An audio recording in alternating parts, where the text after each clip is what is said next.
যদি আবহাওয়া একটু ঠান্ডা থাকে কিংবা বৃষ্টি হয়, আমার কিন্তু খিচুড়ি ছাড়া একেবারেই চলে না।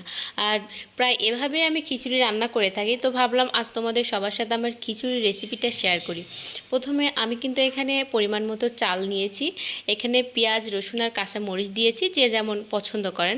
আর এখানে আমি 4 রকমের ডাল দিচ্ছি, মুসুর ডাল দিচ্ছি, কলার ডাল দিচ্ছি, ছোলার ডালটা আগে থেকে ভিজে রেখেছিলাম, আর তার সাথে মুগ ডাল ভাজা দিয়ে দিয়েছি। এবার সমস্ত ডালগুলো দেওয়ার পরে আমি এখানে দিয়ে দিচ্ছি খাসির চর্বি। আসলে আমি খিচুড়িটা চর্বি দিয়ে রান্না করব, আপনারা পছন্দ না করলে এটা স্কিপ করতে পারেন। তারপরে এখানে আমি দিয়ে দিলাম জিরা, দারুচিনি, গোলমরিচ, কিছুটা লবঙ্গ, আর দিয়ে নিলাম এলাচ, আর অল্প একটু আদা আমি থেতো করে এখানে দিয়ে দিয়েছি। এবার পরিমাণ মতো লবণ দিয়ে দিলাম, আর দিয়ে দিলাম আমি হলুদ গুঁড়ো। এখানে কিন্তু আমি 2 ধরনের তেল ব্যবহার করব খিচুড়িটা, তাইলে আমার কাছে মজা লাগে। এখানে আমি প্রথমে সরিষার তেল দিয়েছি অল্প পরিমাণে, এরপরে দিয়ে দিলাম সয়াবিন তেল। 2 ধরনের তেল দিয়ে খিচুড়িটা রান্না করলে আমার মনে হয় যে ভালো লাগে।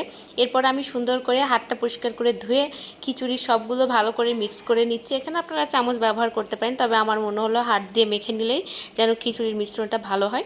আর অনেকের মনে কিন্তু প্রশ্ন জাগতে পারে, আমি খিচুড়িতে এত অল্প পরিমাণে তেল কেন দিয়েছি। কারণটা হলো আমি এখানে খাসির চর্বি ব্যবহার করেছি, আর চর্বি মানেই তেল, এই জন্য তেলের পরিমাণটা কমাই দিয়েছি।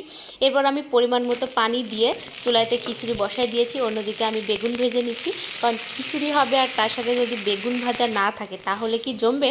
আর বেগুন ভাজা, মরিচ ভর্তা, খিচুড়ি কিন্তু অনেক মজা লাগে। কিন্তু আমার খিচুড়িটাও হয়ে গেছে, এখন এরকম লাগছে, কিন্তু যখন ঠান্ডা হবে এটা ঝরঝর হয়ে যাবে, মানে ঠান্ডা না, রান্নাটা শেষ হয়ে গেলে আর কি।